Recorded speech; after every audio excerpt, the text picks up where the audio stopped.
Hello, we're the Ring System, and today we thought it would be fun to talk about a qualitative study discussing unique qualities of dreams in people with dissociative identity disorder. Even though qualitative studies are one of our favorite studies when it comes to research on dissociative identity disorder, because they help nail down the unique subjective experience of various groups of people, there's not a ton of qualitative research on DID. Well, at least there's not nearly as much as we'd like to see. Compared to other areas of mental health research, DID is historically under-researched. The interest in researching DID has kind of came in waves over the decades. There was a big spike in the 80s and then it went down for a while and now it's back up again. But throughout time, and also with other diagnoses, research money tends to favor things that look at diagnosis, treatment, neurobiology, and behavior, rather than deep insights into very specific qualitative experiences in the population. The study we're looking at today is Dreams in Multiple Personality Disorder by Dr. Barrett, and the title might give you a little hint that this is a pretty old study. It was published in 1996, which is quite old in research terms. Typically, we want to be looking within the last 10 years, so anything really from 2014 on at this point. 30 years ago is pretty old and outdated. But even with the age, this is one of the most comprehensive studies on the subject. It's still cited in books published as recently as 2011, 2015, some even in 2020. Because to our best knowledge, and the brief literature review we did, there hasn't been a similar study published since. Dr. Barrett did a mixed method of two things. She did an extensive literature review of any publications related to dreaming and multiple personality disorder published before 1996. And she took a new survey to her own population of 23 people with DID and combined the results from both the literature review and her new survey to create qualitative categories of different unique dreams that people with DID experience. So to be clear, she was particularly interested in types of dreams that people with DID experience that is uniquely related to their multiplicity. Dreams that are tied in with their multiplicity in a way that is inseparable, that they might not be having as singlets. And given how cool and unique this is, I do still have a couple caveats.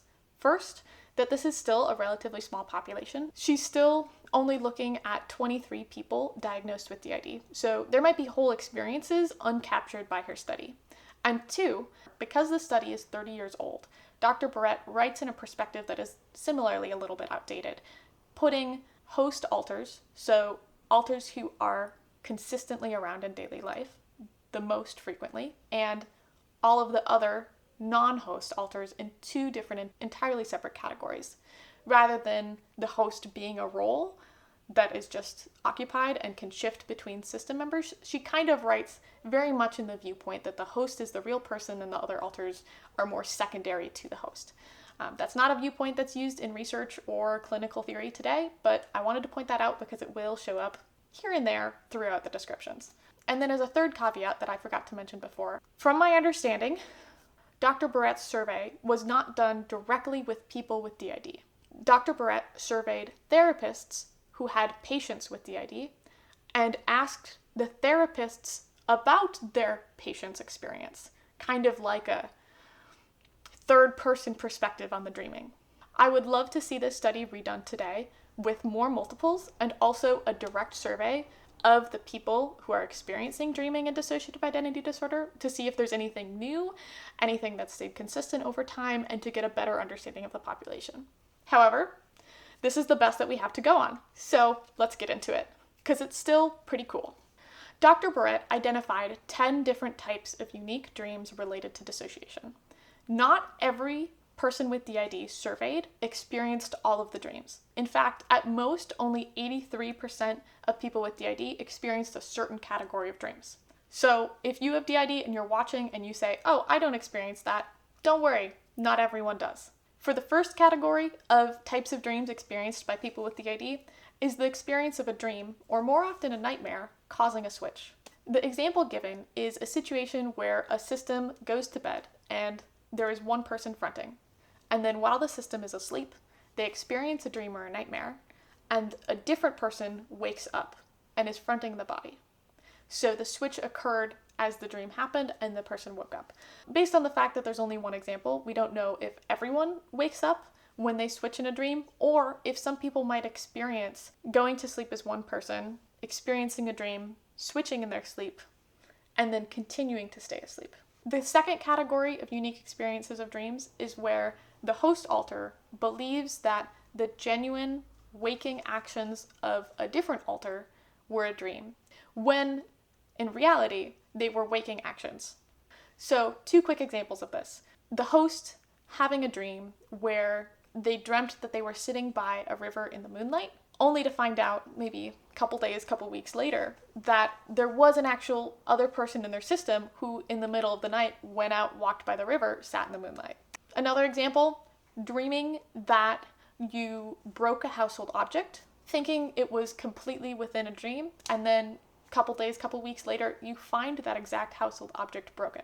So this is less of a dream and more of the conceptualization of a dream that's not actually a dream, but it is still interesting to note regardless. The third category of dreams was most frequent for the study participants, and this was having multiplicity metaphors as a dream. Dr. Barrett notes that this is most often before the person has come to terms with their own diagnosis and their own multiplicity, and it is also a pretty wide-ranging category. So to give a couple examples, this can be things like trying to take a picture in a dream and it coming out as multiple images, kind of like the fractured mirror. It can be dreaming that you're being yelled at by a crowd. It can be dreaming convinced that you are a set of twins. It can be repeatedly dreaming of a group of kittens, trying to find a home for them all, and then ending up with them all in your own living room. Variety of things. Category 4 is system members appearing as dream characters. This is also quite frequent at 57% of participants experiencing this, and this is exactly what it sounds. You're having a dream from the perspective of one system member, and within the dream, there is another system member who's appearing as just a person in the dream, a background character, sometimes a leading role, sometimes barely even there. This might be having a pleasant dream that you're walking through the park, and then a lady dressed in all black comes up to you, talks to you in depth about her emotions, and turns out she's one of your system members. Category 5, dreaming the same dream and having different perspectives. This is kind of related to the last category, category 4, but imagine that instead of just one person remembering it, both system members remember the dream from their own perspective. So we're thinking about the dream in the park. There's one person walking through the park and there's a lady in black coming up to talk to them, who's a system member. Both system members, both the park walker and the lady in black, will remember the dream from their own unique perspective. The park walker of walking through the park, and the lady in black remembers approaching that person and initiating the conversation. The other thing is, with this category, the two system members sometimes don't even have to be aware of each other. Think of another example.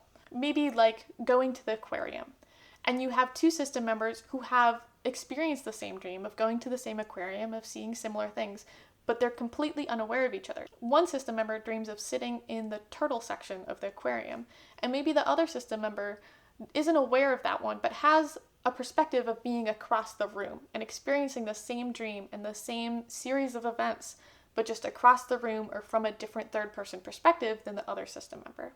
And they remember this dream independently. Category 6 is kind of a catch-all category. It's dreaming as a different system member, so seeing a dream through the eyes of someone else in your system. There's at least 3 examples given for this. Number 1, becoming a different system member in their dream and living out their wishes. So from the same perspective, the dream starts off as one system member and then switches to being a different system member, even though the identity is still the first system member. Second, seeing through the eyes of another system member, and this is a little hard to get to, so let me use a direct quote. During the dream, I momentarily became the girl in my dream, but looking through her eyes, I could not see around every object. Everything seemed flat and the lines stark. But just as quickly, I was no longer the girl, no longer looking through her eyes, and it was such a relief to be dreaming normally again. Third, a circumstance where multiple system members merge together for the same dream and share the same perspective. So, in contrast to the prior categories where you're having 2 different perspectives on the dream, this is multiple system members having the same dream, having the same shared perspective, and independently remembering the same dream from that same perspective. Category 7 is a category where one system member will create dreams to be experienced by a different system member. One of the case studies is gone into a little bit of depth in this category, and it discusses a situation where there was a certain system member inside a system that didn't have any other way of communicating with other people other than expressing themselves through dreams. And I'm going to read a direct quote for this one as well. The quote, from the perspective of the person who could only communicate through dreams, is, "I show her images a lot, even while she's away, of memories and things I feel and want to do. But she sees them best if I show them to her while she's dreaming." The best form of internal communication for this specific system member was through the creation of dreams and internal communication through dreaming. Category 8 is where system members are able to access the memories, previous waking memories of different system members. Where typically there would be an amnesic barrier between these alters, in the dreaming process, somehow the memories are able to cross the amnesic barrier and get to the other system member. When this is intentional, it can overlap with the previous category of the dream creation, but this category is specifically about real memories of previous events experienced during waking hours. Category 9 is different dreams. This is pretty straightforward.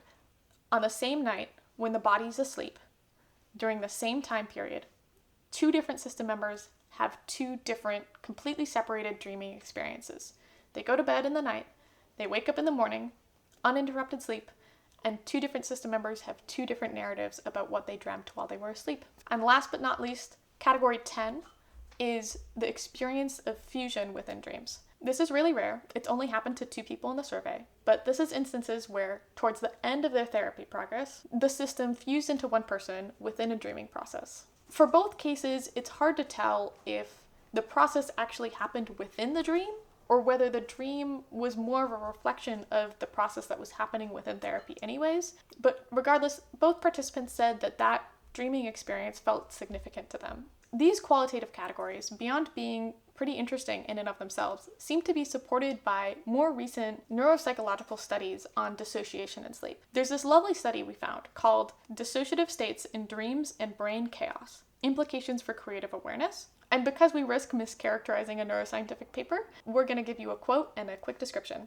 The study's data were in agreement with various clinical findings that dissociative states can be projected onto the dream scenery in REM sleep periods. And from my understanding of the paper, both waking dissociative states and dreaming involve a similar type of brain state, something the paper described as neutral chaotic states, which have the potential to link dissociated information together in new and novel ways. Another quote is that dreams may represent specific interactions of dissociated contents, which may create the context of the dream. So, in more layman's terms, because dreaming and dissociation are kind of similar dream states, there is potential for things like information to cross amnesic barriers, for system members to interact with each other in dreaming in ways that they normally couldn't, and for interesting, funky little things to occur in the dream state that we normally wouldn't expect. In conclusion, there is a lot of interaction between dissociation, multiplicity, and dreaming. And how the interaction of those 3 things manifests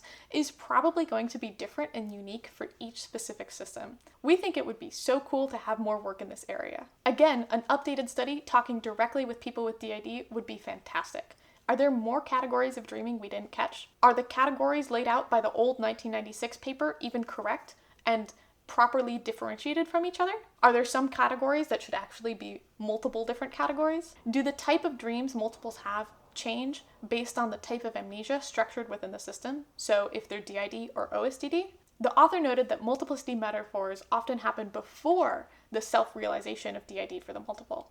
Are there other types of dreams that vary based on whether it's before or after the system realizes that they have DID? Anyways, with a good amount of luck, some dedicated academics, and maybe a little bit of grant money, hopefully we can explore some of these questions in the future. Thank you so much for sticking around today, and I hope this video was as fun for you as it was for us to make. See you later.